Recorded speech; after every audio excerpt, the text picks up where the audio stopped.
நம்ம எதிரி கூட பாராட்டுற அளவுக்கு ஒரு படத்தை எடுக்கணும். பொறாமைகளை கடந்த ஒரு வெற்றி நம்ம ஒரு வேலை செய்யணும்.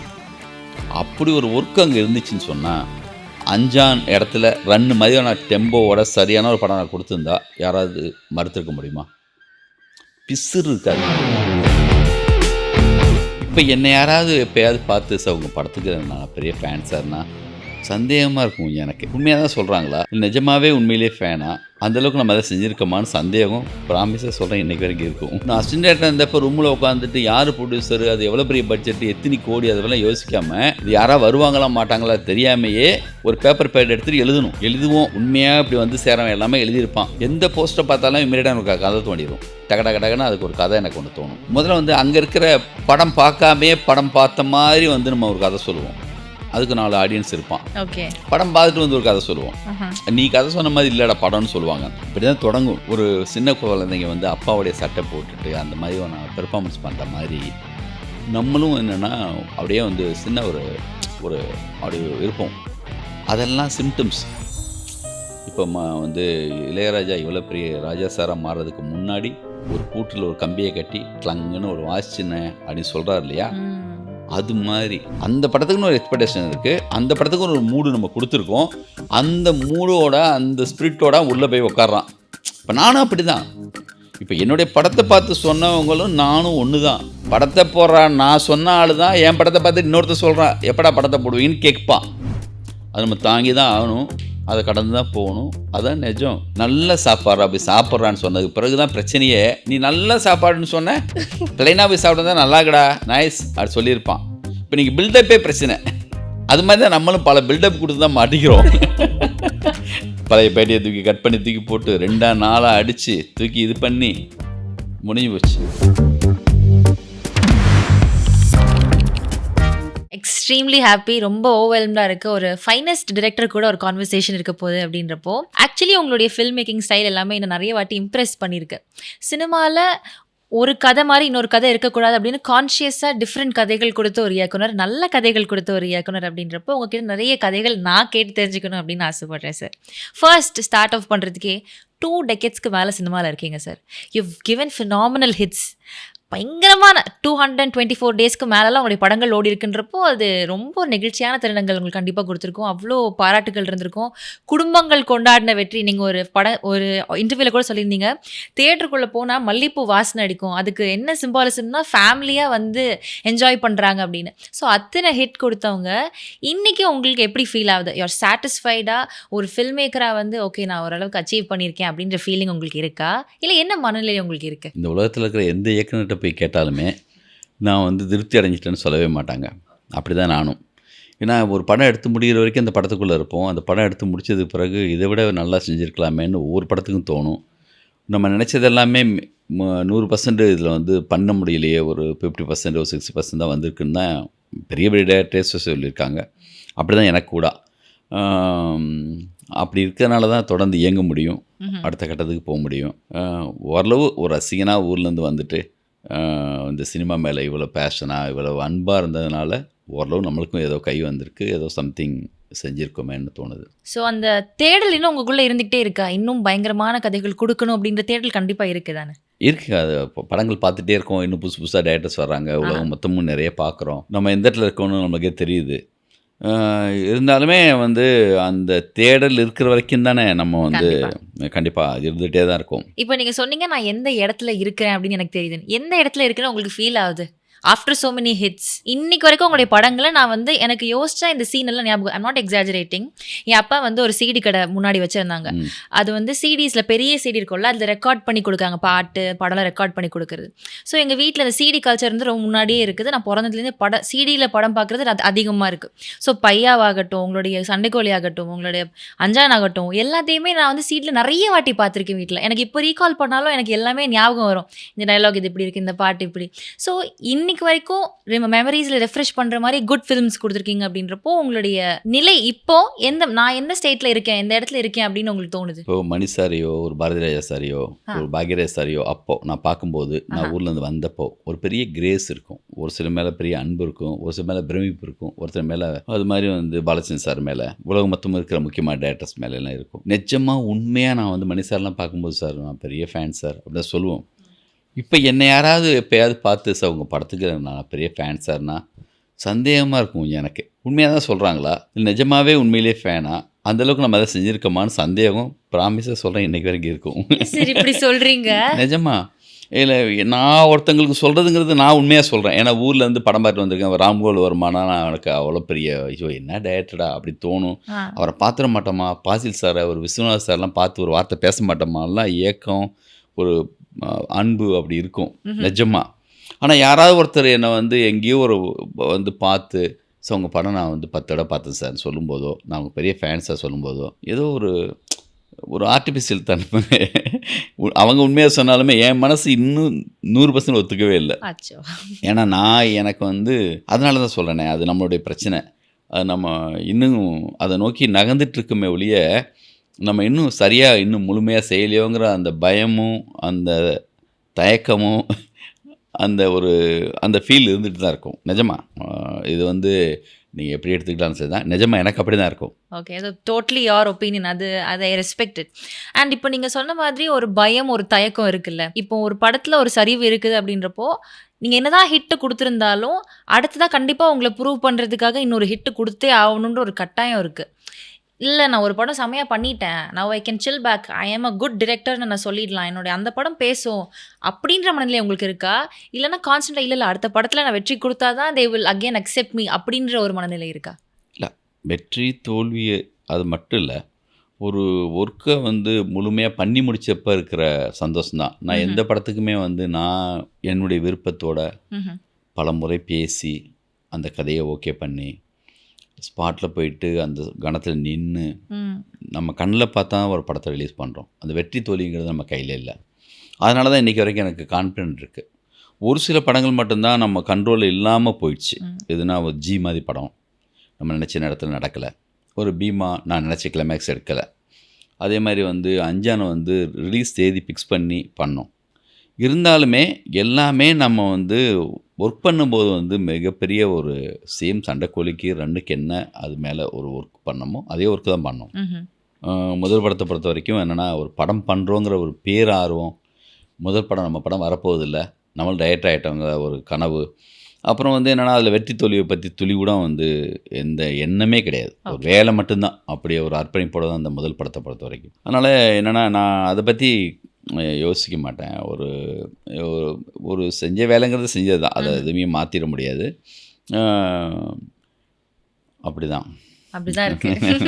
சார், அப்போ எனக்கு என்னுடைய புரிதல் எப்படி இருக்குன்னா, நீங்கள் வந்துட்டு நம்பர் கேம்ஸ் இவ்வளோ வசூல் பண்ணணும், இவ்வளோ இதாகணும், இவ்வளோ ஹிட் கொடுக்கணும் அப்படின்றத தாண்டி உங்கள் கதையில் ரொம்ப ஸ்ட்ராங்காக இருக்கிறீங்க, பண்ணுற வேலையை நிறுத்தியாக பண்ணிடணும், அதுதான் உங்களுடைய எண்ணமாக இருந்திருக்கு இது வரைக்கும். எஸ். அண்ட் முதல் படம் பண்ணும்போது நீங்கள் சொன்னீங்கல்ல, ரொம்ப ஆர்வமான ஒரு வாலிபனாக வந்துட்டு ஒவ்வொரு விஷயத்தையும் பார்த்து மம்முட்டி சார்கிட்டே ஒரு 8 டேக் வந்து நீங்கள் போயிருக்கீங்க ஒரு சீனுக்காக அப்படின்றப்போ இட் ஷோஸ் எ பர்ஃபெக்ஷன். உங்களுடைய ஐடியாலஜியில் என்ன இருக்கோ அது கண்டிப்பாக வேணும். ரொம்ப பிடிவாதமாக இருந்திருக்கீங்க உங்களுக்கு என்ன வேணுன்றதுல. அந்த மாதிரி சில இடத்துல இருக்க முடியல, அதனால சரி வந்துச்சு அப்படின்னு உங்களுக்கு தோணுதா? அது நம்ம எவ்வளோ தூரத்துக்கு அதை நம்பியிருக்கோமோ அந்த அளவுக்கு அந்த படத்துடைய ரிசல்ட் இருந்திருக்கு. ஓகே. மற்ற படத்தை நம்ம எவ்வளோ தூரத்துக்கு, அதான் சொல்கிறேனே, ஒரு படங்கிறது வந்து அந்த முதல் படங்கிறது வந்து என்னென்னா, அதுக்குள்ளேயே இருந்திருப்போம் ஒரு 3 வருஷம் 4 வருஷம் அந்த கதையே வச்சுட்டே இருக்கும். அது எல்லாம் இங்கே நடந்த நமக்கு தெரிஞ்ச ஒரு விஷயங்கிறதுனால இன்னும் கொஞ்சம் கூட நம்மளுக்கு கூடுதலாக அது மேலே ஒரு ஆளுமே இருக்கும். அதனால் அவர் ஒரு நேஷனல் அவார்டு வாங்கின ஒரு ஆர்டிஸ்ட்டுங்கிற பயமோ ஒரு பிரமிப்போ கூட நம்மளுக்கு இருக்காது. ஏன்னா எங்கள் அண்ணன் அந்த மவுண்டில் தான் நம்ம அவரை பார்ப்போம். அதனால் நம்மளுக்கு தெளிவு கொஞ்சம் கூடுதலாக இருக்கும், கொஞ்சம் நம்ம சொல்லி ப்ராக்டிஸ் பண்ணனால. மற்றது வந்து என்னென்னா, இன்னும் கொஞ்சம் கூட நம்ம அந்த கொஞ்சம் அவுட் ஆஃப் பாக்ஸில் நம்மளுக்கே இருக்கும், அது கொஞ்சம் கொஞ்சமாக தான் பிடிபடும். அது பிடிபடுறதுக்கு முன்னாடியே படம் முடிஞ்சிடும். அது செஞ்சு முடித்ததுக்கு பிறகு கூட அவங்களுக்கு தோணும், ஒரு சில நேரங்களில் செஞ்சுட்டு இருக்கும்போது கூட பயம் வந்து பேக்கப் பண்ணிடக்கூடாதா, இன்னும் கொஞ்சம் சந்தர்ப்பம் கிடச்சா இன்னொரு தடவை ரீஷூட் பண்ணக்கூடாதா அப்படிங்கிற பயம்லாம் வரும். அப்புறம் பல காட்சி வந்து சண்டைக்கோழிலாம் வந்து என்னென்னா நானும் ஜீவா சாரும் ஷூட் பண்ணி முடிச்ச பிறகு ஃபஸ்ட் பார்ட்டில் லிங்கு கண்டிப்பாக இந்த சீன் வந்து ரீஷூட் பண்ணணும், எனக்கு சந்தர்ப்பம் பண்ணி கொடுத்தே ஆகணும்னு சொல்லியிருக்காரு. ஆனால் ஒரு 6ல் போட்டு பார்க்கும்போது அது வந்து அந்த கதைக்குள்ளே அப்படி வந்து சேரும்போது வந்து என்னென்னா ரீஷூட் பண்ணணும்னு அவசியம் கூட இருக்காது. அது கதை சரியாக இருந்துச்சுன்னா கொஞ்சம் சுமாரான மேக்கிங்கில் கொஞ்சம் 2 ஷாட்டு மிஸ் ஆனால் கூட அது தானாக போய் சேர்ந்துக்கும். நீங்கள் சரியில்லாத கதையை எத்தனை ஆங்கிளில் எத்தனை ஷாட்டில் ரகரகமாக எடுத்திருந்தாலும் அது உள்ளே போட்டு பார்த்தோம்னா அது பொருந்தாது. மெயினாக அந்த ஸ்கிரிப்டு அது பர்ஃபெக்டாக இருந்தால் தப்பு தவறான மேக்கிங் இருந்தால் கூட அது ஏறிக்கும். ஓகே. அதனால தான் ஒரு சில லைவ் ஷார்ட்ஸில் 100 கட்டு போயிருக்க மாட்டாங்க. ஆனால் வந்து அந்த இம்பேக்ட் வந்து உங்களுக்கு என்னென்னா ஒரே ஆங்கிளில் ஒரு லாங் ஷாட்டில் கூட இருக்கும். ஆனால் அந்த நடந்த நிகழ்வு வந்து உங்களை பாதிச்சிடும். நீங்கள் அதுக்கு ஒரு க்ளோஸ் போட்டுப்பீங்க, பார்க்குற ஆடியன்ஸ் வந்து அது இன்னும் கொஞ்சம் கூட உத்து பார்ப்பான். அது மாதிரி வந்து என்னென்னா நம்ம அந்த ஸ்கிரிப்ட் தான் ரொம்ப இம்பார்ட்டன்ட். அந்த ஸ்கிரிப்ட் கரெக்டாக இருந்துச்சுன்னா எல்லாமே சரியாக இருக்கும். ஓகே. ஒரு தவறு நடந்திருக்குன்னா அது ஸ்கிரிப்டில் தான் நடந்திருக்குன்னு அர்த்தம். என்னுடைய எல்லா படங்கள்லையுமே நான் நினைக்கிறது அந்த ஸ்கிரிப்டுக்குள்ளே ஏதோ தவறு இருந்திருக்கு, அது இன்னும் கொஞ்சம் கூட சரி பண்ணணும், இன்னும் கொஞ்சம் கூட வேறு மாதிரி யோசிக்கணும். இப்போ வந்து ஸ்கிரிப்டில் நீங்கள் அவ்வளோ ஒர்க் பண்ணுறீங்க அண்ட் அதே மாதிரி ரீஷூட்ன்ற வார்த்தையை நீங்கள் மென்ஷன் பண்ணணுன்னா எனக்கு தோணுது வந்து நீங்கள் பையா படத்துடைய கிளைமேக்ஸை அது உங்களுக்கு கன்வின்சிங்காக இல்லைன்னு சொல்லிட்டு ரீஷூட் பண்ணியிருந்தீங்க. அது என்ன ஃபர்ஸ்ட் கிளைமேக்ஸாக இருந்துச்சு சார்? ஆக்சுவலி அது அப்போ இருந்த கிளைமேக்ஸ் என்னென்னா அதுக்கு பெரிய வித்தியாசம் இருக்காது. என்ன பெரிய இதில் என்ன இருக்குது, நானாக சொல்லும்போது உத்து கவனித்தா தான் அந்த வித்தியாசமே தெரியும். அப்படியே அந்த பொண்ணு வீட்டை விட்டு வெளியில் அனுப்பியாச்சு. ரோட்டில் வந்து ஒரு காரில் சாஞ்சி நிற்கிது. அப்போ வந்தப்போ எதேச்சா ரோட்டில் பார்த்தான்னு இருக்கு இல்லையா, அது வந்து பாம்பேயில் பூனேயில் வந்து என்டி ஸ்டுடியோவில் நிதின் தேசாய் அவங்க ஸ்டுடியோவில் ஷூட் பண்ணேன். அப்படி நிற்கிறப்ப வந்து பக்கத்தில் வந்து பார்ப்பார். அது வரைக்குமே அப்படியே அந்த வளையல் கொண்டுட்டு ஒருத்தர் வருவாங்க. அந்த பொண்ணு கொஞ்சம் பெருசாக பேசிகிட்டு இருக்கும். பர்ச்சேஸ் உள்ளே போயிருக்காங்க. பார்த்தோன்னே வந்து கூப்பிட்டு வந்து அவங்க வாட்டுக்கு என்னென்னமோ வாங்க ஆரம்பிச்சிட்டாங்க. நைஸ் காரணம் சொல்லிட்டு அவள் கார் மாதிரியே வந்து இந்த பென்ஸ் காரெல்லாம் தட்டி சொல்லிகிட்டு இருப்பா. அப்படி பேசிகிட்டு இருக்கும்போது ஒருத்தன் அவளுடைய வளையலை வச்சு பஸ்ஸுக்கு போகிறதுக்காக அம்மா இவ்வளோ தாம்மா கொடுத்தாங்கன்னு சொல்லி வரும்போது லேசாக என்னடா இது ரிவீல் ஆகும், ஏதோ அவன் சொல்கிறானேங்கிறப்போ வச்சுக்கோ உனக்காக அதுங்கிறப்ப உன் காசு எனக்கு எதுக்குமா பஸ் கேள்னு அது படம் பார்த்துருப்பீங்க. இது வரைக்கும் அப்படியே. இப்போ இந்த காரு நகரம் பார்த்தா கண்ணாடி வேறு யாரோ காரு போகும். இப்போது அனுப்பி வச்சுட்டாங்கன்னு சொன்னால் பிளாஸ்கட் வரும். இது வரைக்கும் அப்படி. இதுக்கப்புறம் அவன் என்ன சொல்லுவான்னா இவன் அப்படியே பார்ப்பான்ட்டு அவள் சொல்லுவா, இவனுக்கு என்ன ஃபீல்னா இப்போ திருப்பி நம்ம பக்கம் வந்துருச்சு, நம்ம கூட தான் அவன் வந்து வரப்போகிறா அப்படிங்கிற மூடு தான் இவனுக்கு. அப்போ அவன் என்ன பண்ணுவாள் வாலண்டரியாக, இப்போ என்ன பண்ணுறது தெரியல, எங்கள் தாத்தா பேரில் ரோடே இருக்குன்னு சொன்னாங்க, அப்போ ரோட்டில் நிற்கிற மாதிரி ஆகி போயிடுச்சு சொல்லிட்டு இப்படி பார்த்துட்டு இப்போது நீ சொல்லு எங்கே வேணா போகலாம் கூட்டு போ அப்படிங்கிற மாதிரி ஒரு வார்த்தை அவளாக வாலண்டரியாக சொல்கிற மாதிரி சம்திங். இன்னும் கொஞ்சம் பர்ஃபெக்டான வேர்டு இருக்கும். சொன்னோன்னே வந்து திரும்பி தான் ரியாக்ட் பண்ணுவான். ஏன்னா பாம்பே வரைக்கும் விட்ட முடியுமா சொன்னப்போ எப்படி திரும்பி ரியாக்ட் பண்ணானோ இவன் அப்படி திரும்பினானா நேரடியாக ஒன்றும் ரியாக்ட் பண்ண மாட்டான். திரும்பி அப்படியே வந்து பயங்கர செம்ம ஃபீல். இவன் அந்த மூடோடய நடந்து வண்டி வரைக்கும் வந்துடுவான். உள்ளே போய் காரில் உட்காந்துட்டு டன் நகர அந்த ஃபீல்டில் உட்காந்துருப்பான். இவளுக்கு என்னென்னா நம்ம கேட்டோம், வெக்கத்தை விட்டு கூட சொல்லிட்டோம், எந்த ரியாக்ட் பண்ணலையான்னு அங்கேருந்து நடந்து வருவாள். வந்தோடனே கிளாஸ் ஓப்பன் பண்ணுவான், நிற்பா, என்ன நானாக இந்த இவ்வளோ தூரம் கேட்டதுக்கு அப்புறம் எந்த பதில் சொல்ல, உனக்கு பிடிக்கலையா அந்த மாதிரி தான் கேட்பா. ஆடியன்ஸுக்கு தெரியும் ஆல்ரெடி லவ் பண்ணுறவன் தான். இன்னொன்று சாரி பரவாயில்ல போக போக பிடிக்கும் சொல்லிட்டு அவளாக வந்துட்டு இது வரைக்கும் அவன் வந்து பின் சீட்லாம் உட்காந்துருக்கா. இப்போ ஃபஸ்ட் டைமாக வந்துட்டு பின்னாடி உட்கார போனவ பேக் வண்டியை தூக்கி அடி போட்டு முன்னாடி உட்காருவா. ஓகே. உட்காந்து அப்படி பெல்ட்டு போட்டு உட்காந்து வண்டி அப்படி ஸ்டார்ட் பண்ணுவார். பண்ணால் தங் என்னாச்சின்னு பார்த்தா ஆப்போசிட்டில் அந்த பாம்பே அந்த குரூப் மொத்தமாக பெல்ட்டை போடுங்க சொல்லிட்டு கீரை மாற்றி போட ட்ரை பண்ணுவான். அந்த கீர் மேலே கை வைப்பான். அவன் கையை அப்படி நிறுத்துவான். நிறுத்திட்டு ஏன் விட்டு போகணும், இன்னுமே நம்ம லைஃப்பில் யாரும் குறுக்க வரக்கூடாது, மொத்தமாக முடிச்சு போயிடலாம் அப்படின்பா. நக்கர ஸ்டார்ட் ஆகும். இப்போ இறங்கி நிற்பான், அவளும் நிற்பா, அந்த குரூப்பு வரும். ஐயோ எல்லார் கையிலையும் வெப்பன் இருக்கே, இவன் கையில் எதுவுமே இல்லைன்னு சொல்லி பார்ப்பா. பக்கத்தில் ஒரு கடை இருக்கும், சோடா பாட்டில் இருக்கும், அதை எடுத்துகிட்டு லக் பண்ணது காருடைய பேனட்லேயே உடச்சி கையில் கொடுத்து வச்சுக்கோ அப்படின்பா. ஏறா அப்படி ஆரம்பிக்கும் மியூசிக். ஆரம்பித்தா ஒரு சூப்பரான ஆக்ஷன் பிளாக் போகும், எல்லாத்தையும் அடித்து முடிச்சுட்டு வண்டியிலேயே வந்துகிட்டே இருப்பாங்க. ஓகே. வந்தது பிறகு ஆசிஸ் இங்கே வந்தது பிறகு அந்த பசங்க ஆ. ஏய் தெரியும்ல இவன் அப்படி சொல்லும்போது, அட பாவி நான் இவ்வளோ தடவை சொல்லி நீ அமைதியாக இருந்தியாடா, நீ ஆல்ரெடி லவ் பண்ண ஒரு ஆளா, அந்த மூடில் முடியும். Okay okay okay okay. இந்த இடையில இருந்த அந்த விஷயம் மட்டும் அவங்க கேட்டோன்னே, எப்படி சார் இந்த மாதிரி ஒருவேளை அந்த வீட்டில் இருந்து அவங்க அனுப்பி வைக்காமல் இருந்தா அவள் தானாக போய் லவ் சொல்லுவாளா, இப்போ எந்த வழியும் இல்லை அதனால் வந்து அவன் வேணும்னு சொல்லி கேட்குறாளா, இது என்னமோ ஒரு அவன் மேலே ஒரு சின்னதாக இது படுதே, அந்த ரோட்டில் நிற்கிற நிலமை வந்ததுனால தான் அவளை அக்செப்ட் பண்ணுற மாதிரி வருதே, அந்த மாதிரி வந்து ஒரு கேள்வி கேட்டாங்க. இவன் என்னடா இப்படி ஒரு கொஸ்டின் இருக்கேன்னு சொல்லிட்டு, அதனால தான் என்ன பண்ணேன்னா அப்போ அவள் சொல்கிற மாதிரி வைக்கிறத அப்படியே தூக்கிட்டு, இப்போது ஆசிஸ் இவன் பேசிகிட்டு இருக்கும்போதே ஒரு குரூப் வந்தாங்க, ஒரு ஃபைட் ஸ்டார்ட் ஆச்சு. அப்போ வரைக்கும் அவள் சொல்லவே இல்லை. வண்டியில் ஏறி வந்து இங்கே இவங்கெல்லாம் ரிவீல் பண்ணது பிறகு தான் அவளுக்கே தெரிஞ்சது. அது ஓகே. பட் இதுவுமே நல்லா தான் இருக்குது. இது கேட்க இந்த ஸ்டோரி கேட்குறப்போ இது டிஃப்ரெண்ட்டாக தான் நல்லா இருக்குது. இருந்தாலும் அப்போ வந்து முத மாதிரி வந்து ஒரு பெரிய படம் பண்ணியிருக்கோம். ஆ.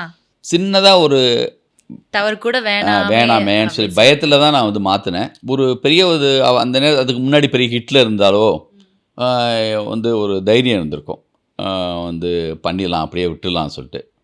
எப்பயுமே கொஞ்சம் கூடுதலாக கொஞ்சோண்டு ஒரு திமிரோ லைட்டாக வந்து ஒரு கூடுதலாக ஒரு தைரியமோ அது கூட நம்மளை வந்து லேசாக நம்மளை தள்ளிடும். ஓகே. இல்லை நம்ம அதனால தான் நண்பர்களுக்கு நம்ம டைரக்டர்ஸ்களுக்கெல்லாம் நான் படம் போட்டு காட்டிகிட்டே இருப்பேன். என்னுடைய படமும் சரி, கம்மியில் எடுத்த படங்களும் சரி. அதான் சொல்கிறேனே, இப்போ நடந்து வெளியில் வந்த உதாரணத்துக்கு நான் அப்போல்லாம் கேள்விப்படுவேன், பாரதி ராஜா சாருடைய எல்லா படத்தையும் ஆரம்பத்தில் வந்து 5 ஹிட் இருக்குல்ல, அந்த 5 ஹிட்டில் அவர் ரொம்ப உண்மையாக ரொம்ப பர்ஃபெக்டாக ஷூட் பண்ணிட்டு வர்றாரு, மாபெரும் இயக்குனர் தான். ஆனால் அந்த படத்தை ஒவ்வொரு படத்தையும் பஞ்சர்நாசலம் சார் அவர் அங்கே பார்த்துட்டு கரெக்ஷன் சொல்லி அவங்க நண்பர்கள் பார்த்துட்டு சொன்ன கரெக்ஷன்லாம் சார் வந்து உண்மையாக பண்ணி அதுக்கு பிறகு தான் ரிலீஸ் ஆனதுன்னு சொல்லுவாங்க. ஓகே. அதனால் என்னென்னா மாபெரும் இங்கே நடந்த பெரிய பெரிய வெற்றிகளுக்கு பின்னாடியெல்லாம் நிறைய சரியான ஆட்கள் பின்னாடி இருந்திருப்பாங்க. டிஸ்கஷன்லேயும் சரி, நம்மகிட்ட கொஞ்சம் இருக்கும், நம்மகிட்ட ஒரு ஆர்வம் இருக்கும், அந்த ஆர்வத்தை ஒத்த நபர்கள் உள்ளே வரும்போது எல்லாம் சேர்ந்து ஒரு கனெக்டிவிட்டியான ஒரு விஷயம் வந்து சேரும். ஓகே. சரி, இப்போ ஒரு வெற்றிக்கு பின்னாடி இத்தனை பேருடைய டிஸ்கஷன்ஸ் இருக்குது அப்படின்னு சொல்கிறீங்கல்ல, ஒருத்தவங்க நீங்கள் கதை சொல்கிறீங்க, இதில் என்னெல்லாம் கரெக்ஷன்ஸ் பண்ணலாம், ஒரு படத்தை போட்டு காமிக்கிறீங்க, இதில் இதெல்லாம் வந்து மாற்றி வைக்கலான்னு சஜஷன்ஸ் எல்லாம் எடுத்து ஒரு சேனலைஸான ஒரு விஷயத்துக்குள்ள வரீங்க. அதே மாதிரி ஒரு டவுன்ஃபால் வருது, இந்த படம் சரியாக போகலை அப்படின்றப்போ யூஆர் த லீடர். உங்களுடைய டீமில் உங்களை நம்பி உங்களோட ஏடிஸ் இருக்காங்க, உங்களை சுற்றி உங்களுடைய ஒர்க் பண்ணுற எல்லாருமே இருக்காங்க. நீங்கள் கொஞ்சம் டவுன் ஆகிட்டிங்கன்னா அவங்க எல்லாருமே அஃபெக்ட் ஆகிடுவாங்க. ஸோ அந்த சிச்சுவேஷனை எப்படி ஹேண்டில் பண்ணுவீங்க? எப்படி அவங்களையும் சேர்த்து தூக்கி அடுத்த படத்துக்கு போகலாண்டா அப்படின்ற ஒர்க் எப்படி அடுத்து ரிசியூம் ஆகும்? சமயத்துலலாம் மணிசாரை பற்றி கேள்விப்படுவேன். பொன்னியின் செல்வன் வந்து 1 ஹிட்டுக்கு பிறகு 2 ரிலீஸில் இருக்கார் அவர். 2 ரிலீஸ் ஆனது பிறகு அதை என்ஜாய் பண்ணுறதுக்கான டைமிங்கு துளி கூட எடுத்துக்காமல் அடுத்த கட்ட வேலைக்கு போயிடுறாரு. அதனால தான் 40 வருஷம் தொடர்ந்து அவரால் வேலை பார்க்க முடியுது. இந்த படத்துடைய ரிலீஸ் தேதி இப்போ கொடுத்துட்டாரு, அடுத்த படத்துக்கான டிஸ்கஷன் என்னன்னு சொல்லிட்டார். அது அப்படியெல்லாம் நம்மளால் இருக்க முடியாதான்னு ஒரு பெரிய ஒரு என்னடா குருமார் மாதிரி அவங்கள மாதிரியெல்லாம் கேள்விப்படும் போது பெரிய ஆச்சரியமாகவும் இருக்கும். நம்மளுக்கு தான் வந்து என்னென்னா ஒரு வெற்றினாலும் லேசாக அப்படியே வந்து ஒரு பெரிய பெருமை, தோல்வினாலும் நம்மன்னு ஒன்று ஆகிறது, அதுலேருந்து மீண்டு வர்றதுக்கு ரொம்ப நாள் ஆகிறது, அது ஒரு ப்ராப்ளம். பாலச்சந்திரன் சார் பற்றி கேள்விப்படுவேன். ஹார்ட் ஆப்ரேஷனாக சம்திங் ஏதாவது சின்னதாக ஒரு ஆஞ்சியோகிராம் மாதிரி ஏதோ பண்ண சரியான கொஞ்ச நாளில் டக்குன்னு வந்து ஷூட்டிங்கில் போயிட்டு மலை மேலே ஏறி நின்று ரெடின்னு கூப்பிட்டுருக்காராம். சரண் சார் சமீபத்தில் சொன்னார். இதெல்லாம் வந்து மாஸ்டர்ஸ் அப்படி தான் இருப்பாங்க. அப்புறம் வெற்றி தோல்வியும் அவங்கள பாதிக்காது. மணி சார் கொடுத்த அவர் வந்து அவ்வளோ பெரிய மாபெரும் உழைப்பு உழைச்சிருப்பார். ஒரு தில்சேவாக இருக்கட்டும், ஒரு ராவணன் ஆகட்டும், கடலாகட்டும், எல்லாத்துலேயுமே மாபெரும் வேலை இருக்கும். ஆனால் வந்து படம் வந்து போகலைங்கிறதுக்காக வந்து அடுத்த கட்டமாக வேலை பார்க்காம இருக்கவே மாட்டார். உதாரணமாக அவங்கள தான் நம்ம வந்து எடுத்துக்கணும்னு எனக்கும் தோணும். மணிசார்னா அது மணிசார் தான். அது மாதிரி நம்ம இருக்க ட்ரை பண்ணலாமே ஒழிய அப்படியே நம்ம ஆகிட முடியாது. எப்பயுமே வந்து ஒரு பெரிய டைரக்டர்ஸ் வந்து தொடர்ந்து இருப்பாங்க. சடனாக பார்த்தா இல்லாமல் கூட இருப்பாங்க. மறுபடியும் வந்து திரும்பி ஒரு சரியான ஒரு படம் கொடுப்பாங்க. அது எல்லா லைஃப்லையும் நடக்கிறது தான். அப்படி தான் எடுத்துக்கணும். நான் கூட அப்படி தான் நினைக்கிறேன். அப்படி தான் அடுத்த வரவங்களுக்கும் சொல்லணும்னு ஆசைப்பட்றேன். அது ஓகே, அது ஒரு நம்ம ஒன்று நினைக்கிறோம், அதையே ஆடியன்ஸ் 100% அதை 100% அக்செப்ட் பண்ணுங்கிற அவசியம் இல்லை. ஓகே நம்மளும் அவங்களும் ஒரே நேரத்தில் ஒரே மாதிரி இருப்போம். ஓகே இந்த பையாவை ரிலீஸ் பண்ணுறதுக்காக ஒரு அன்னைக்கு வேர்ல்டு தேட்டர்ஸ் டேக்காக மறுபடியும் கமலா தேட்டரில் ஷோ போட்டப்போ போய் பார்த்தேன். படம் பார்க்குறேன். நான் படம் வந்து ரிசல்ட்டு பார்க்க போனப்போ அந்த பதட்டம், அந்த நிம்மதியாக பார்க்க மாட்டோம். அப்போ ஆமாம் சரியாக தான் இருக்கா, அது சின்ன ஒரு பயம் இருக்கும். அந்த என்ஜாய் பண்ண ஆடியன்ஸ் கனெக்ட் ஆக தான் நம்மளும் ஓகே ஆயிடுச்சுடா அந்த பயத்துலேருந்து வெளியில் வருவோம். இப்போ போகிறப்போ இன்னும் கொஞ்சம் கூட ஈஸியாக இருந்துச்சு. ஏன்னா ஹிட்டு தானே, ஆல்ரெடி வந்து படம் ஓடிடுச்சு, எல்லாருக்கும் பிடிச்சிருச்சு, பல தடவை வந்து பார்த்தாச்சு. அதனால் நானும் ஆடியன்ஸும் ஒன்று. இப்படி பார்க்கும்போது ரொம்ப ஹாப்பியாக இருந்துச்சு. நல்லா இருக்கே, இவ்வளோ நல்ல விஷயங்கள் இருக்கே படத்தில், சாங்கெல்லாம் அவர் என்ஜாய் பண்ணுறாங்க. எப்பயுமே ஒரு விஷயம் எப்போ பெருசாகும்னா, எவ்வளோ பெரிய வேலையாக இருந்தாலும் நம்ம பண்ணதுக்கப்புறம் ஜனங்களுக்கும் அது வந்து 100% அது வந்து கனெக்ட் ஆனதுக்கு பிறகு தான் நம்மளுக்கு வந்து அந்த அந்த டிக்கு அவங்க பண்ணணும், நம்ம கையில் இல்லை, அவங்க பண்ண பிறகு தான் நம்ம வந்து அப்பா ஓகேப்பா அப்படின்னு தோணும் எப்பயுமே. இப்போ மக்களுடைய ஒரு பாராட்டு வந்து இட் கீப்ஸ் யூ கோயிங் அப்படி சொல்கிறீங்கல்ல, ஃபேமிலி எவ்வளோ சப்போர்ட்டிவ்? உங்களுடைய அப்ஸ் அண்ட் டவுன்ஸில் கூடவே இருந்த ஒரு செட் ஆஃப் பீப்புள்னா யுவர் ஃபேமிலி தான், க்ளோஸ்லி அசோசியேட் வித் ஃபேமிலி. அதுவும் தெரியுது.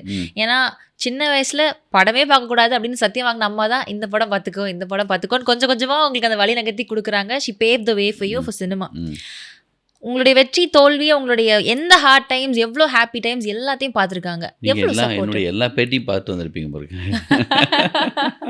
ஒரு தர ரிசர்ச்சோட வரணும் இல்லை சார். அவங்களுக்கு வந்து வீட்டில் என்னுடைய எந்த வெற்றியும் தோல்வியும் அவங்க லைஃப்பில் அவங்களை பாதிக்கவே பாதிக்காது. லவ்லி. நானும் அப்படி தான் வீட்டில் ஃபேமிலியை பொறுத்த வரைக்கும் அப்படி தான் இருப்பேன். அந்த பிரச்சனை எல்லாமே எனக்கும் தம்பிக்கும் எங்களுக்கான விஷயம். அதனால் வந்து அவங்களுக்கு அது ஏறவே ஏறாது, அதை பற்றி அவங்க யோசிக்கவே மாட்டாங்க, அப்படி தான் இருப்பாங்க.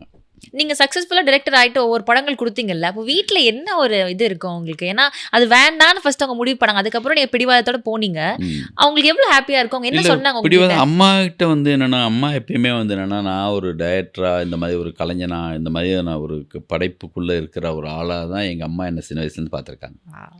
ஏன்னா எங்கள் அம்மாவை பொறுத்த வரைக்கும் எப்பயுமே அந்த சினிமாவுக்கு போகாதுன்னு சொன்ன கதை வந்து அது வந்து ஸ்கூல் காலேஜ் டயத்தில். Okay okay okay. ஆனால் வந்து என்னென்னா, ஒரு இந்த மாதிரி ஒரு இதுக்குள்ளே நான் போகிறேன் அப்படிங்கிறப்போ சின்ன வயசுலேருந்தே கதை சொல்லி எங்கள் அம்மா கதை சொல்லி அப்படி தான் நம்மலாம் வளர்ந்துருக்கோம். அதனால் வந்து அவங்களுக்கும் சினிமா மேலே பயங்கர கிரேஸ். அதனால் அவங்க வந்து சினிமாக்குள்ளே நான் போகக்கூடாதுன்னு அவங்க நினச்சதே கிடையாது அவங்கள பொறுத்த வரைக்கும். அதனால் வந்து என்னென்னா, நான் ஃபஸ்ட்டு படம் பண்ணுறப்பயே எங்கள் அம்மா என் கூட வந்துட்டாங்க. அதனால் அவங்களும் பயங்கர ஹாப்பி. அது மாதிரி வந்து எங்கள் மிஸ்ஸஸ்லேருந்து ஆரம்பித்து வீட்டில் எல்லாருக்குமே பெரிய அண்ணன் சின்ன எங்கள் அப்பா என்னென்னா, படம்லாம் ஒன்று ரிலீஸ் ஆகிடுச்சுன்னா கும்பகோணத்தில் போயிட்டு அவங்க என்னென்னா அந்த கடையில் இருப்பாங்க, ஒவ்வொருத்தரும் மாறி மாறி வந்து தேட்டர் வாசலுக்கு வந்துடுவாங்க. ஃபுல்லாக அந்த படம் முடிகிற வரைக்கும் ஜனங்க என்ன சொல்கிறாங்க, என்ன ஃபீல் பண்ணுறாங்க, அவங்க பார்த்துட்டே இருப்பாங்க. அவங்க எங்கள் அப்பாவுக்கெல்லாம் வந்து எங்கள் அப்பா ஆனந்தம் ரிலீஸ் ஆன டயத்தில் எங்கள் அப்பா இருந்தார். எங்கள் அப்பா ஒரு நம்மளுடைய நல்ல ரன்னு எல்லா தீபாவளி படம் வரைக்குமே எங்கள் அப்பா இருந்தாங்க. எல்லா சக்ஸஸையும் அவரும் பார்த்துட்டு நிம்மதியாக தான் போய் சேர்ந்தார். அதனால் அவங்களுக்கு பயங்கர ஹாப்பி தான். நம்ம ஒரு படமும் அவங்களுக்கு பயங்கர ஹாப்பி தான். ஒரு டயத்தில் நம்ம திருப்பதி பஸ்ஸில் பண்ணுற படத்தை இங்கேருந்து பிரிண்ட் அனுப்பி அங்கே ஒரு ஷோ போடுவோம் நம்ம கும்போன்லேயே. அந்தளவுக்கு அவங்களுக்கு வந்து என்ன, அவங்க ஃப்ரெண்ட்ஸு எல்லாருக்கும் அவங்க படம்லாம் போட்டுலாம் காட்டுவாங்க. அதனால் ஹாப்பி தான். ஒரு சப்போர்ட்டிவ் ஃபேமிலி தான் உங்களுக்கு. Very lovely. அண்ட் இப்போ திருப்பதி பிரதர்ஸ் சொன்னப்போ உங்களுடைய பிரதர்ஸ் உங்களுக்கு உங்கள் ஃபீல்டில் ப்ரொடக்ஷன் ஹவுஸ் எப்படி ஆரம்பிக்கணுன்ற இன்ட்ரெஸ்ட் வந்துச்சு? How did that happen? ஒரு எல்லாமே வந்து பெரிய பிளானை நாங்கள் ரொம்ப பச்சைப்படுத்தணுமா விளையாட்டாக ஸ்டார்ட் பண்ணுறது தான். ரொம்ப பெரிய விஷயங்கள்லாம் விளையாட்டாக தான் ஆரம்பிக்கும். அப்படி தான் ஆரம்பிக்கணும். ஓகே.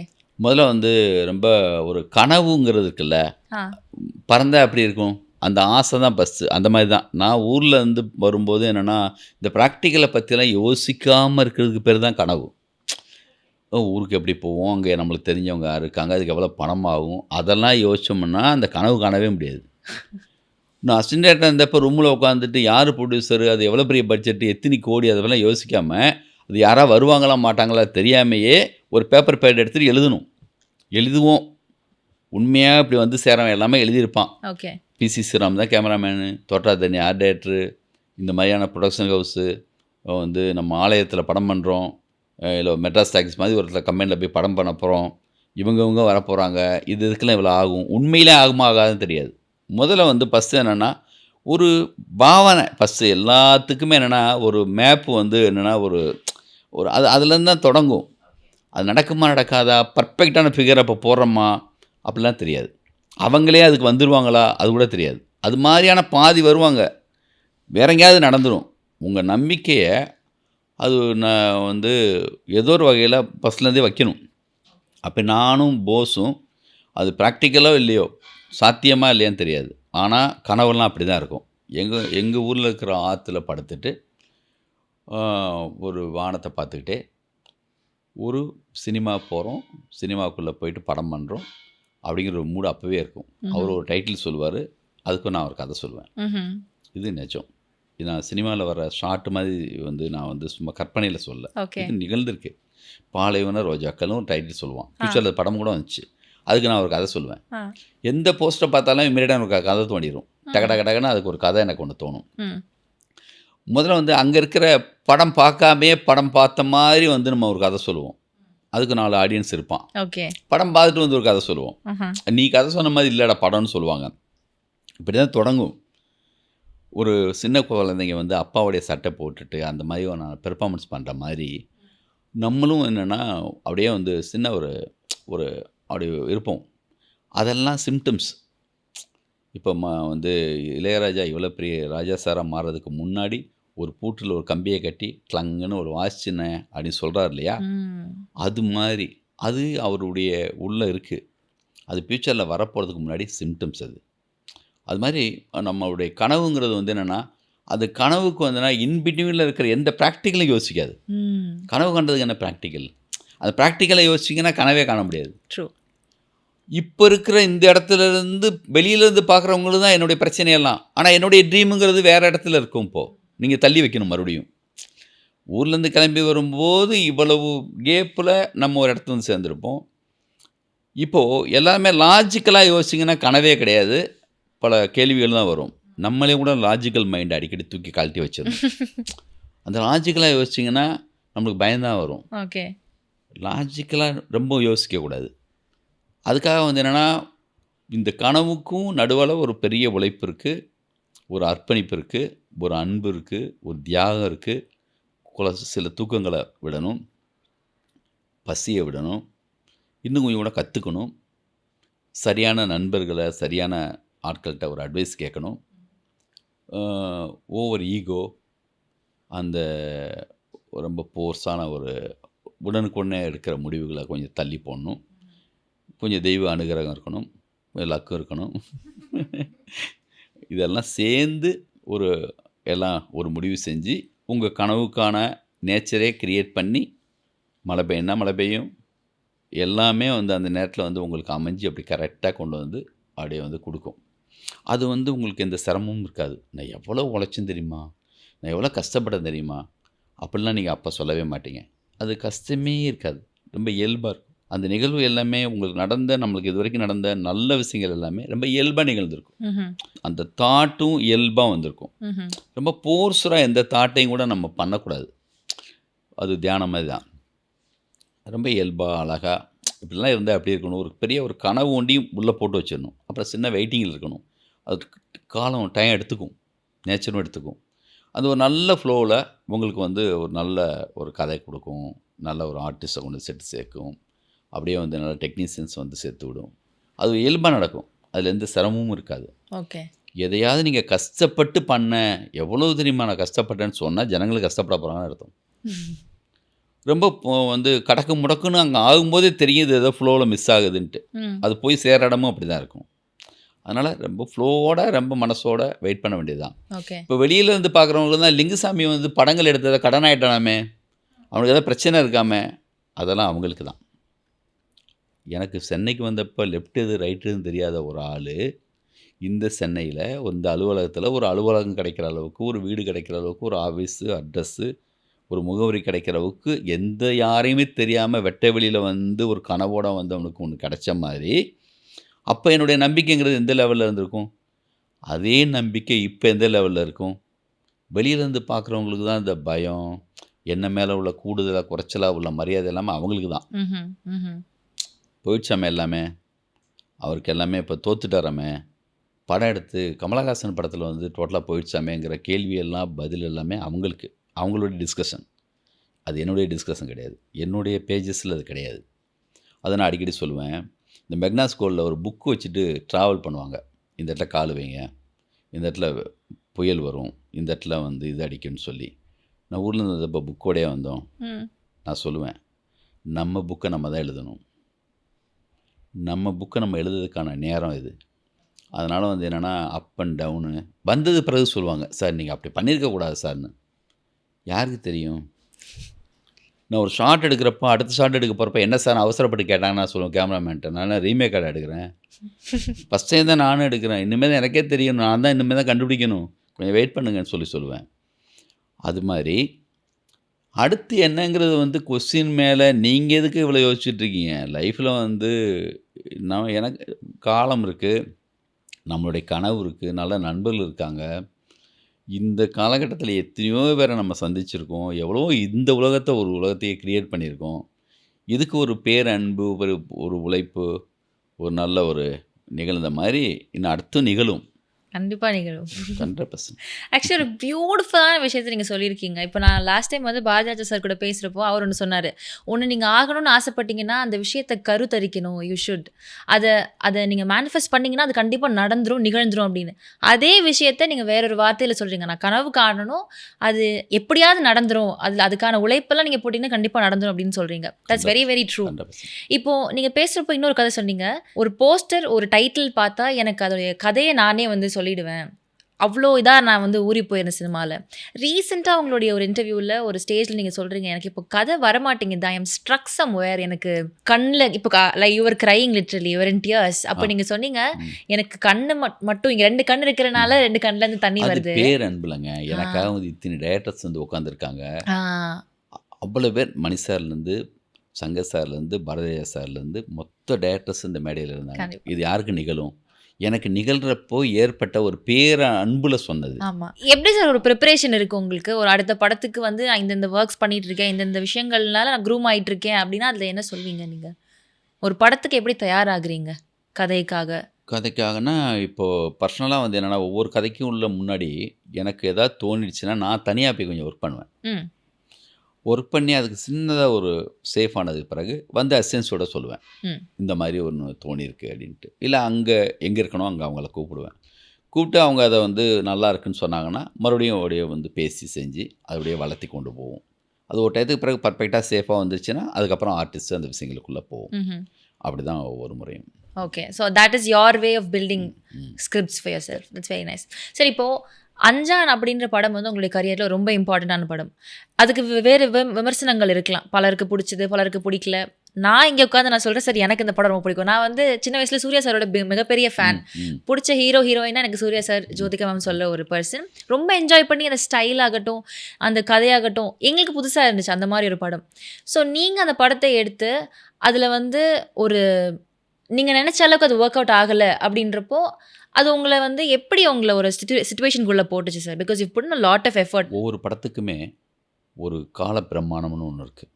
பெரிய வார்த்தை, என்னடா ஏதோ புது வார்த்தை பயன்படுத்த நினைக்க வேணாம். ஆமாம், அது என்னென்னா, இப்போ நான் ஊர்லேருந்து ஒரு மணி சார் படம், ரஜினி சார், மம்முட்டி, ஒரு பெரிய எக்ஸ்பெக்டேஷனோட தளபதி அப்படி சொல்லிட்டு ஃபுல்லாக க்ரௌடோட தேட்டருக்கு போய் படம் பார்க்க போகிறேன். அந்த நேரத்துக்கு என்ன ஒரு ரசிகனா என்னை எப்படி திருப்திப்படுத்துனுச்சு, அதுதான் அந்த நேரத்தில் திருப்திப்படுத்தணும்.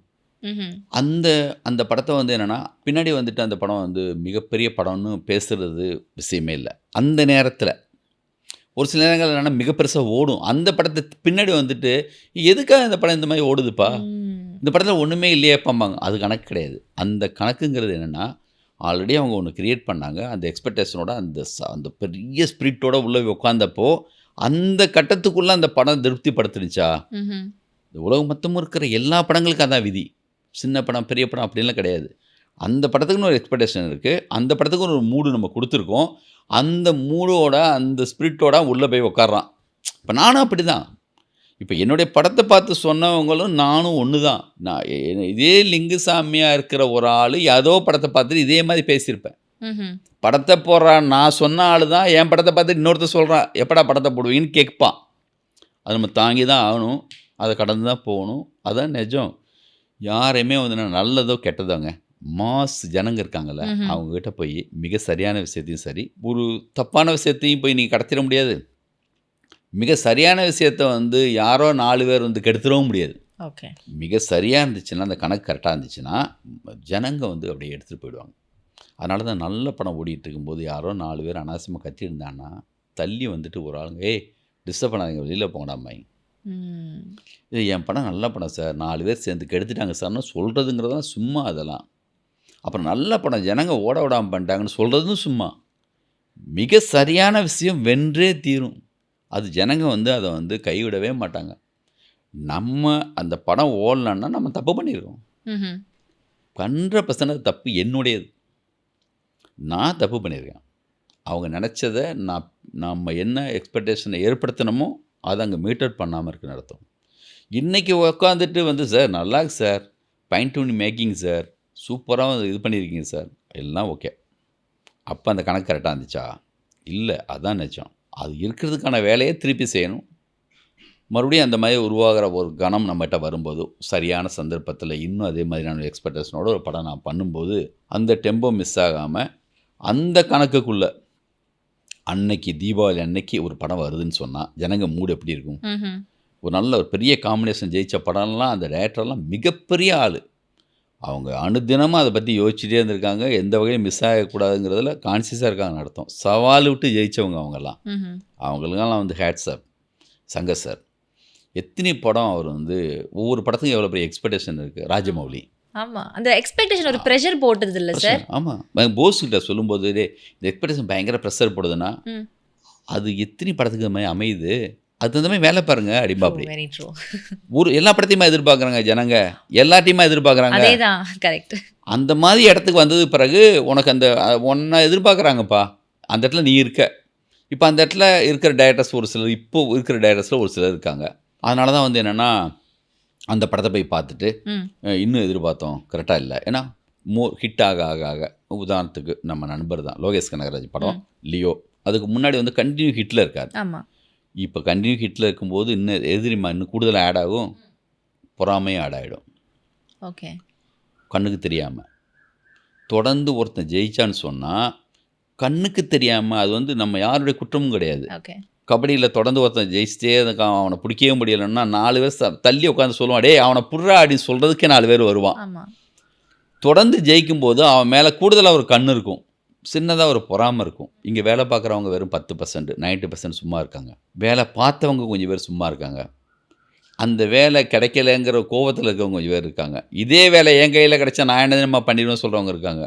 இந்த படத்துக்கு 80 கோடியா, இவ்வளோ சம்பளமா, ஓ இதே சம்பளத்தை என் கையில் கொடுத்தா நான் அதிகமாக பண்ணிடுவேன் ம்ஹ்ம். அப்படி சொல்கிறவங்களாம் இருக்காங்க. அதான் ராஜ் மாஸ்டர் அடிக்கடி விளையாட்டாக சொல்லுவார், அப்பா அந்த வேலையை சரியாக பண்ணுப்பா, இல்லைன்னா சும்மா இருக்கான் ஏதாவது சொல்லிட்டு போயிடுவான் அது மாதிரி. எல்லாருக்குமே வெயிட்டிங்கில் இருக்குது. ஓகே. அவங்களுடைய ஈகோ, பொறாமை, அவங்களுடைய எக்ஸ்பெக்டேஷன் எல்லாத்தையும் தான ஒரு வேலை அங்கே நடந்திருக்கணும். ம். அதை கடந்துட்டிங்கன்னா இவனு சேர்ந்து கை தட்டிடுவான். அதான் நான் சொல்வேன், ஒரு படத்தை நம்ம எதிரி கூட பாராட்டணும். நம்ம எதிரி கூட பாராட்டுற அளவுக்கு ஒரு படத்தை எடுக்கணும்.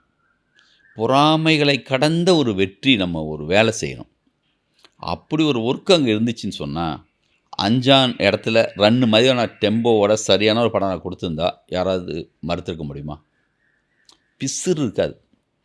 எத்தனை வாட்டி பார்த்து அந்த படத்தை ஒர்க் பண்ணி அந்த படத்தை நம்ம கொடுத்துருப்போம். ஆமாம். படம் ஜனங்க எதிர்பார்ப்பு இருந்துச்சு, அவ்வளோ பெரிய ஓப்பனிங் இருந்துச்சு, பார்த்தாங்க, பிடிச்சிருந்தது. நம்ம கணக்கு அவங்க கணக்கெல்லாம் ஒன்றா இருந்துச்சு, முடிஞ்சிச்சு. இதில் கூடுதல் எக்ஸ்பெக்டேஷனோட ஆடியன்ஸ் வரும்போது அவங்க டெம்போவும் அவங்களுடைய எக்ஸ்பெக்டேஷனும் அந்தளவுக்கு வேலை செய்கிற தகுதி நம்ம இல்லாமல் இருந்திருக்கலாம். அந்த நேரத்தில் நம்மளுக்கு அந்த வாய்ப்பு கிடைக்காம இருந்திருக்கலாம். சின்ன சின்ன காரணங்களால் வந்து ஒரு சில பிஸியில் நம்ம வந்து கொஞ்சம் கண்டினியூ ஹிட்டில் நம்மளுக்கு கூட திமிர் ஏறிடலாம். நிஜம், நான் சும்மா போய் சொல்ல, உண்மையாக சொல்கிறேன். ஓகே. உரிச்சி நெஞ்சை பொளந்து பேசுகிறேன் நான் நிஜமா.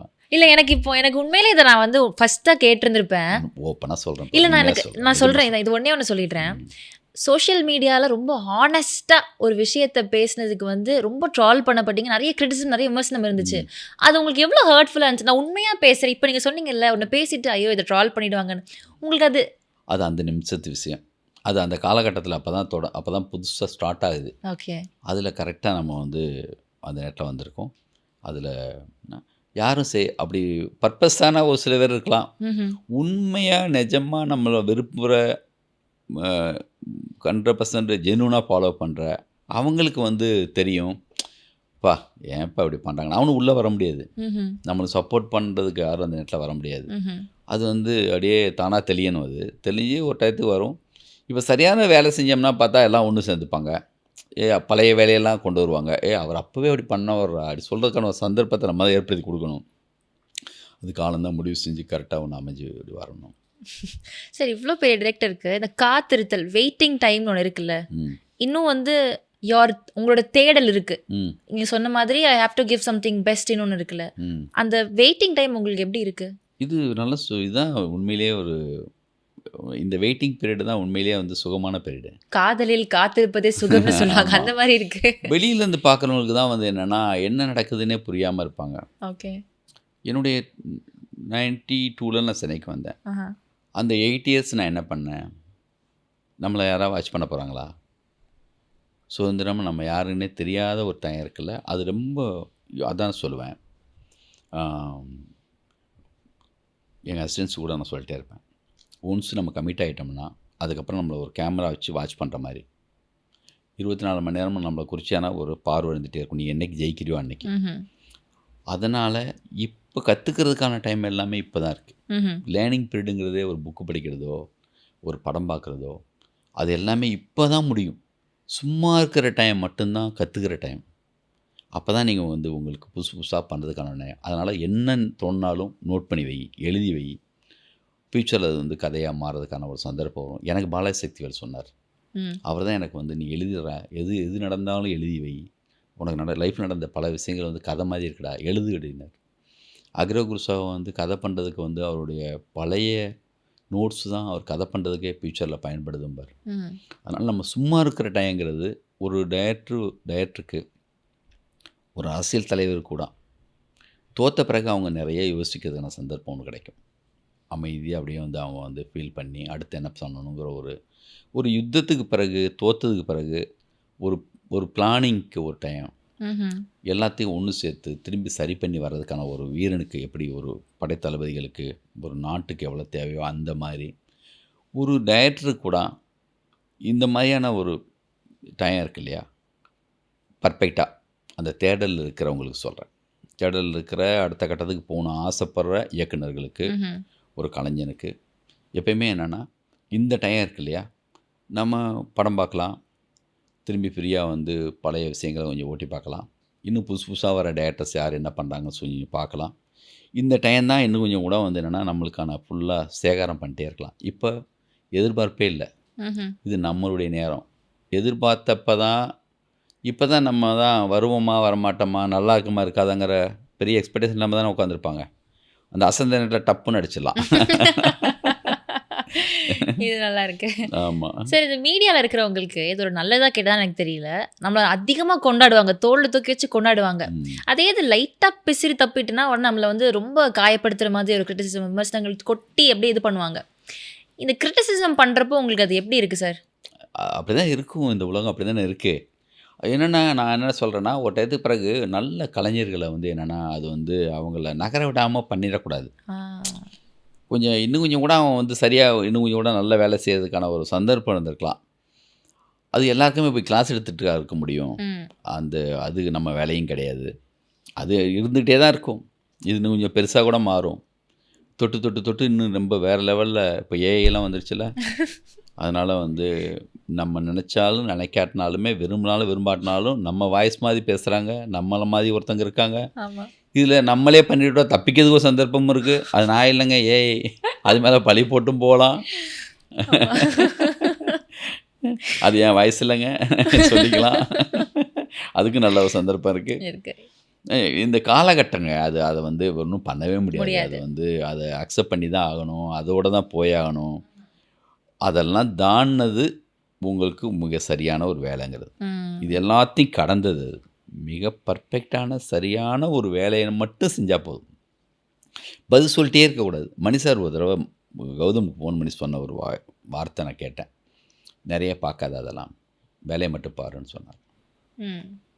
உங்களை நல்லது இந்த உலகத்தில் இருக்கிற எந்த விஷயத்தையாவது முழுமையாக 100% ஒத்துக்கிட்டதா இந்த உலகம் இருக்கா? இல்ல. எதையாவது சொல்லுங்கள். எதையாவது ஒன்றை, கடவுளை, காந்தியை, ஏதாவது ஒரு படத்தை முழுமையாக அப்படி தாங்கன்னு சொன்னவங்க யாராவது இருக்காங்களா? இந்த உலகம் எப்பயுமே 2ஆக பிரிஞ்சிருக்கும். அதில் பிரசஞ்ச கணக்கு இருக்கும். 60-40 இருக்கலாம், இல்லை 80-20 இருக்கலாம். எல்லாரும் ஒருத்தன் கொண்டாடிட்டா ஒரு ரைட் அங்கே வந்து போன பண்ணி சொல்லுவான், ஏன் இதை இவ்வளோ கொண்டாடுறாங்க, அந்தளவுக்கெல்லாம் இல்லையே அப்படி சொல்கிறதுக்கு ஒருத்தன் வருவான். அதனால் வந்து நிறையவும் ஒரு விஷயம் பெருசாச்சுன்னா டென்ஷன் ஆகி படம் பார்க்க போவாங்க. ஏய் என்னென்னமா சொன்னீங்க பார்ப்போண்டா. இப்போ என் ஃப்ரெண்டு ஒருத்தன் இருக்கான், இப்போ சமீபத்தில் மஞ்சுமால் பாய்ஸ் படம் இவ்வளோ ஹிட்டானதுக்கு பிறகு போய் பார்த்தான். நான் நிறைய படம் பார்க்குறவன் தான், என்கிட்ட அசிஸ்டண்டாக ஒர்க் பண்ணவன் தான். ஏன்னா நான் படம் பார்த்தேன் அப்படி ஒன்றும் இல்லையே என்ன நிறைய கேட்டான். அவனுக்குள்ளே இருக்கிற ஈகோலாம் வெளியில் வந்துருச்சு. இது என்னதான்னு பார்த்துருவோம். இதை போய் இத்தனி கோடியா தமிழ்நாட்டில் எவ்வளோ பண்ணுதா, போடு படத்தை போடு. கயிறை முதல்ல இழுத்தாங்கல்ல மாப்பிள்ள, கயிறை அங்கே இழுத்தாங்களடா, அப்போ நான் பிடிச்சிட்டேன், பின்னாடி கயிறு இழுக்க போகிறாங்கன்னு. நீ முத படம் பார்க்க போகிற பதில் உனக்கு தெரியுமா? இப்போ எல்லாத்தையும் கேள்விப்பட்ட கதை கேட்ட படம் பார்க்கும்போது இந்த ஒரு சிலது கிச்சு கிச்சு மூட்டை சொல்லுவாங்கல்ல விளையாட்டா, எவ்வளோ கிச்சு கிச்சு மூட்டினாலும் சிரிப்பு வரலையே அப்படிமா. அவனை என்ன பண்ண முடியும்? நல்ல சாப்பாடு அப்படி சாப்பிட்றான்னு சொன்னதுக்கு பிறகு தான் பிரச்சனையே. நீ நல்ல சாப்பாடுன்னு சொன்ன, பிளைனாக போய் சாப்பிட்டா நல்லாக்கடா நைஸ் அப்படி சொல்லியிருப்பான். இப்போ நீங்கள் பில்டப்பே பிரச்சனை. அது மாதிரி தான் நம்மளும் பல பில்டப் கொடுத்து தான் மாட்டிக்கிறோம். பழைய பேட்டியை தூக்கி கட் பண்ணி தூக்கி போட்டு 2-4 அடித்து தூக்கி இது பண்ணி முடிஞ்சு போச்சு. பிளைனாக அமைதியாக நிம்மதியாக எந்த சவாலும் இல்லாமல் நீங்கள் பார்த்தீங்கன்னு சொன்னால் நம்ம என்ன விரும்பணுமோ அதோட கூட அது இருக்கும். இவ்வளவு சவால்களோடையும் நான் வந்து ஒரு படத்தை வந்து ரசிக்க வைக்கணும், பார்க்க வைக்கணும்னு சொன்னால் அதெல்லாம் ராஜமௌலி சார்லாம் இப்போ இந்தியாவில் ஒரு மனுஷன் நின்று செய்கிறாரு ஒவ்வொரு படத்துக்கும். ஆனால் நீ எந்த படம் எடுங்க, பாகுபலியே எடுத்தாலும் சரிதான். நெக்ஸ்ட்டு ட்ரிபிளாரா 2 பேரா வரட்டும் பார்த்துறோம். இதில் பார்க்குறேன் ஒவ்வொரு முறையும் நீ எத்தனை பெரிய மலையேறுங்க அவனையும் சமமாக பார்த்து கேட்பான். அப்புறம் சார் நெக்ஸ்ட்டு இப்போ தானே முடிஞ்சிருக்கு, இவ்வளோ பெரிய பேர் அற்புதம் நடந்திருக்கு. ராஜமௌலியெல்லாம் சார் நெக்ஸ்டெல்லாம் கஷ்டம். ஏன்டா சவால் விடுற? நீ எப்பயாவது அவன் வந்து ஏதாவது நிகழ்ந்துன்னுங்கிற ஒரு சும்மா இருக்கிறவனுக்கு என்ன போட வேண்டியது தானே பிட்ட. கரெக்ட் தான் அது. இதெல்லாம் தாண்டி தான் வாழணும். ஆமாம், அது ரொம்ப ட்ரூ. எங்கள் பெரியண்ணா ஒரு தடவை சொன்னார் ஊரில், ஏங்க உங்கள் அண்ணன் படம் தம்பி படம் வந்து போடல பொறுக்கு வந்து படம் பெருசாக போகலன்னு சொல்கிறாங்களே. அண்ணன் சொன்னார் கடையில் உட்காந்துட்டு, சரி வா நீ சென்னைக்கு கிளம்பிப்போ, நீ ஒரு ஓடாத படத்தை எடுத்துரு, நான் ஒத்துக்கிறேன் உன்னை. ஹிட்டு படம் கூட எடுக்க வேணாம், ஓடாத படம் எடுக்கிறதுக்கே ஒரு எனர்ஜி வேணும்ல. ஊர்லேருந்து கிளம்பி வரணும், வந்து இங்கே ஒரு படம் வாங்கணும், ஒரு படம் எடுக்கணும், அதுவே எனர்ஜி தானே. இன்றைக்கி இருக்கிற நம்மளை ஏன் பார்க்குறீங்க? இதுக்கு முன்னாடி இவ்வளோ பண்ண அந்த மேஜிக் எல்லாமே நம்ம தானே நிகழ்த்தணும். கண்டிப்பாக அதுக்கே ஒரு எனர்ஜி இருந்திருக்கணும்ல, ஒரு நேர்மை இருந்திருக்கணும்ல, இல்லையா? கண்டிப்பாக சார், கண்டிப்பாக. ஸோ இப்போ நீங்கள் சொன்ன மாதிரி தான், இப்போ உங்கள் தம்பி இதில் எவ்வளோ சப்போர்ட்டிவாக இருந்திருக்கிறாங்க அப்படின்றது தெரியுது. உங்களை வந்து விட்டு கொடுக்காம ஒன்று பண்ணியிருக்காங்கல்ல உங்கள் அண்ணன். எஸ். ஸோ அதே மாதிரி சினிமா இண்டஸ்ட்ரியில் உங்களுக்கு ஒரு டவுன்ஃபால் வருது அப்படின்றப்போ உங்கள் கூட நிறைய பேர் நின்றுருப்பாங்க. அதில் முக்கியமாக சூர்யா சார் வந்து மறக்கவே முடியாது, உங்களோட ஒரு மிகப்பெரிய சப்போர்ட்டாக இருந்தாங்க. 100%. எஸ். அவங்களுக்கு நீங்கள் எவ்வளோ கிரேட்ஃபுல்லாக ஃபீல் பண்ணுறீங்க? அந்த டைமில் எவ்வளோ சப்போர்ட்டிவாக அவர் இருந்தார்? இன்ஃபேக்ட் அவங்க நெக்ஸ்ட்டு வந்து ஒரு யார் டேரக்டர்னு கூட கேட்காம கம்பெனிக்கு ஒரு படம் பண்ணுறேன்னு சொன்னாங்க. 100% சப்போர்ட்டாக இருந்தாங்க. அப்படி தான் அவர் மட்டும்னு இல்லை, சூர்யா சார் அந்த நிமிஷத்தில். அதுக்கப்புறம் நிறைய ஹீரோஸ் இருக்காங்க, நிறைய நம்ம கூட இருக்க பழகிற. நான் சமீபத்தில் வெற்றிமாறன் பற்றி கூட சொன்னேன் ஒரு பேட்டியில். அப்படி தான் எல்லாமே நம்ம கூட அப்படி தான் இருப்பாங்க. என்னன்னு தெரில, ஏதோ சம்திங் கொஞ்சம் நான் என்ன இன்னும் கண்டுபிடிக்கலன்னு நினைக்கிறேன். என்ன சார் கண்டுபிடிக்கல அவங்கள பற்றி? அவ்வளோ பெர்ஃபார்மன்ஸ் பியூராக போகிறேன்னு அர்த்தம். இந்த நல்ல மாதிரி நடித்து உலகத்தை நம்ப வைக்கிறோம். நான் நல்லவன்னு சொல்கிறேன் தான் சார், நல்லவன் கிடையாது, நான் நல்லவன் இல்லை, நான் கெட்டவன் அப்படின்னு நீங்கள் வெளிப்படையாக சொல்கிறீங்கன்னா இதுலேயே தெரியுது நீங்கள் எப்படிப்பட்ட ஆள் அப்படின்றது. லைஃப் ஆஃப் லிங்குசாமி அவர்கள் நீ எடுத்தா அதில் உள்ள ஒரு முக்கியமான இந்த நிகழ்வுகள் பற்றி பேசியிருக்கோம். உங்களுடைய வாழ்வியல்லேருந்து நாங்கள் நிறைய லேர்ன் பண்ணிக்கலாம் அந்த மாதிரி தான் நீங்கள் ஷேர் பண்ணியிருக்கீங்க. ஸோ இது வந்து ஒரு கான்ட்ரவர்ஷியலான இன்டர்வியூலாம் கண்டிப்பாக கிடையவே கிடையாது சார். ஆனால் அது நினைக்கல. இன்னுமே லைஃப்பில் எனக்கு கான்ட்ரவர்சியான இன்டர்வியூன்னு எதாவது இருக்க போதா? அதெல்லாம் தான் சொன்னேன். லைஃப்பில் பார்த்துடணும். மரணத்துடைய எட்ஜ் வரைக்கும் போயிட்டால் மரணத்து மேலே உள்ள பயம் போயிடும். தோல்வியுடைய எட்ஜ் வரைக்கும் போயிட்டால் தோல்வியுடைய பயம் போயிடும். எல்லாத்தையும் கண்ணில் ஒரு தடவை நீங்கள் பார்த்துட்டீங்கன்னு சொன்னால் அதுக்கப்புறம் வந்து அப்படி தான் எல்லாமே. நத்திங். இதை பெரிய ஞானி மாதிரி பேசுகிறேன்னு நினச்சிக்க வேணாம். பர்சனலாக சொல்கிறேன். எனக்கு இந்த காலகட்டத்தில் நான் எல்லாத்தையும் பார்த்ததுனால பர்சனலாக சொல்கிறேன். அதனால தான் அடுத்து வர்றவங்களுக்கு இது ஏதாவது வகையில் வந்து சின்ன பயன்படும், இதில் வந்து லேசாக எடுத்துப்பாங்கிறதுக்காக தான் நான் இவ்வளோ தூரம் பேசுகிறேன். கண்டிப்பாக நம்ம செஞ்சுட்டு போயிட்டே இருப்போம். அப்படியே கடந்து போயிட்டே இருக்க வேண்டியது தான். இந்த எக்ஸ்பீரியன்ஸும் இந்த வந்து லைஃப்பில் வந்து நம்ம என்ஜாய் பண்ணிகிட்டு இருக்கிறதும் சமகாலத்தில் இருக்கிற இயக்குனரோடய நான் பேசிகிட்டு இருக்கேன். சினிமாவை தொடர்ந்து வாட்ச் பண்ணிட்டே இருக்கோம். இது என்ன பெரிய ஒரு நத்திங். Take this. நான் திருப்பி உங்ககிட்ட நான் கிரிட்டிசிசம் பற்றி கேட்டேன் சார். ஏன் அப்படின்னா இப்போல்லாம் சோஷியல் மீடியா ஒரு சின்ன ஹேட் காமெண்ட் கூட நம்மளால தாங்கிக்க முடியல. ஸோ இப்போ நிறைய புகழ்ச்சியோட உச்சத்தையும் பார்த்த ஒரு மனுஷர் நீங்க, நிறைய கிரிட்டிசிசத்தையும் தாங்கின ஒரு மனுஷர் நீங்க. ஸோ உங்ககிட்ட தான் ரைட்டா இருக்கும் இந்த விஷயத்தை பத்தி கேட்கறதுக்கு அப்படின்றனால தான் நான் திருப்பி ரிப்பீட்டேட்டிவா அதை பத்தி நான் கண்டிப்பா கேட்டேன். So this is very nice. நீங்க சொன்னது கடந்து போயிடணும், எல்லாத்தையும் வந்து பார்த்துட்டோம் அப்படின்னா அதுக்கப்புறம் அது ஒரு பெரிய விஷயமாவே தெரிய போறது இல்லை அப்படின்ட்டு ரொம்ப நல்லா இருக்கு. ஆக்சுவலி இயல்பான ஒரு விஷயமா ஷேர் பண்ணிக்கோங்க சார். அடுத்தடுத்து என்னென்ன அதுக்காக வந்து என்னன்னா வந்து ரொம்ப ஞானி மாதிரி பேசி விட்டுறவும் கூடாது. சுந்தரராம சாமியுடைய ஒரு வார்த்தை எனக்கு ரொம்ப பிடிக்கும். வேட்டை நாயுடைய தடத்தை ஆராய்ச்சி பண்ணிகிட்டு இருக்கப்போ அந்த வேட்டை நாய் எங்கேயோ ஓடி போய் முடிஞ்சிருக்குன்னு சொல்லி. அதனால் நம்மளை பற்றி இங்கே ஆராய்ச்சி பண்ணிகிட்டு இருக்கப்போ நம்ம மனுஷார் மாதிரி அடுத்த கடை வேலைக்கு போயிடணும். அதுதான் வெரி. அதனால தான் அவரால் சொல்ல முடியுது நெக்ஸ்ட் போ அப்படின்ட்டு சொல்ல முடியுது. மாஸ்டர் அவர் சொல்லிட்டார். நான் கூட ப்ராக்டிக்கலாக நான் வந்து இன்னும் கொஞ்சம் கூட நான் வேலை பார்த்த பிறகு தான் அந்த மாதிரி வார்த்தைகள்லாம் பயன்படுத்த முடியும்.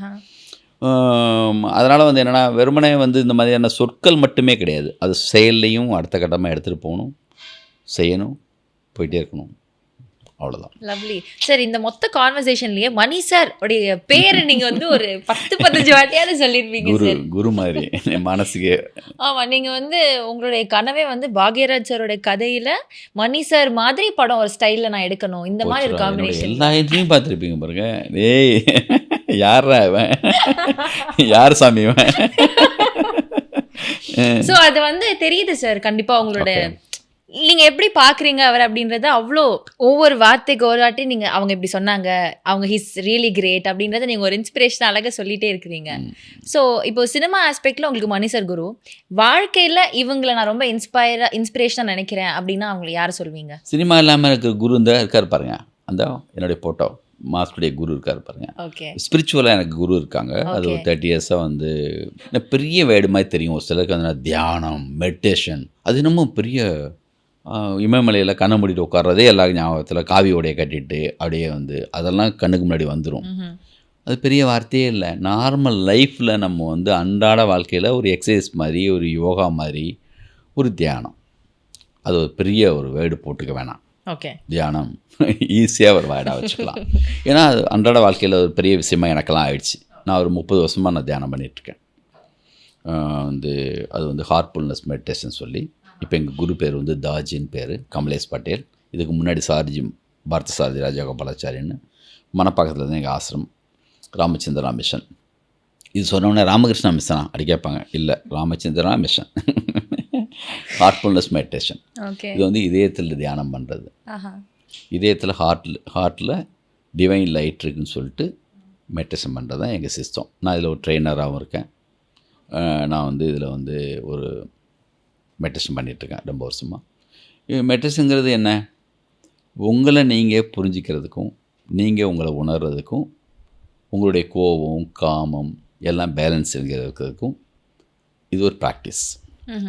உங்கள் அன்றாட வாழ்க்கையில் எல்லாம் இருக்கிற மாதிரி இதுவும் உங்களுக்கு காலையில் ஃபஸ்ட்டு வேலையாக இதை நீங்கள் ஒரு 1/2 hour பண்ணால் மற்ற 23 மணி நேரமும் உங்களுடைய நேரமாக இருக்கும். Okay.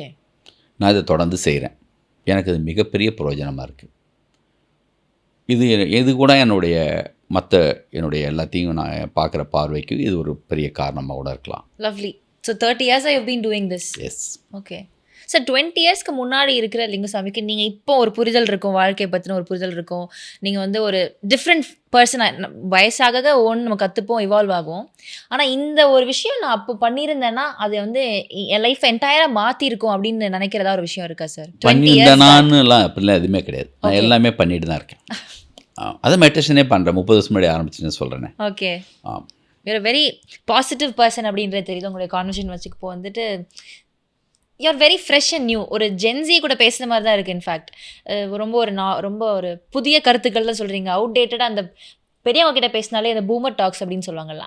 I didn't feel anything outdated in you. எல்லாமே ரிஃப்ரெஷிங்காக புதுசாக நிறைய விஷயங்கள் சொல்கிறீங்க. It's very nice sir. அடுத்தடுத்து நிறைய கதைகள் நீங்கள் கொடுக்கணும் சார் எங்களுக்கு, ப்ளீஸ். கண்டிப்பாக நீங்கள் கூட கொடுங்க. நானும் கேட்டுட்ருக்கேன். அந்த மாதிரி ஒரு மானசனை தேடிட்டுருக்கேன். எவனும் கிடைக்க மாட்டேங்கிறான்.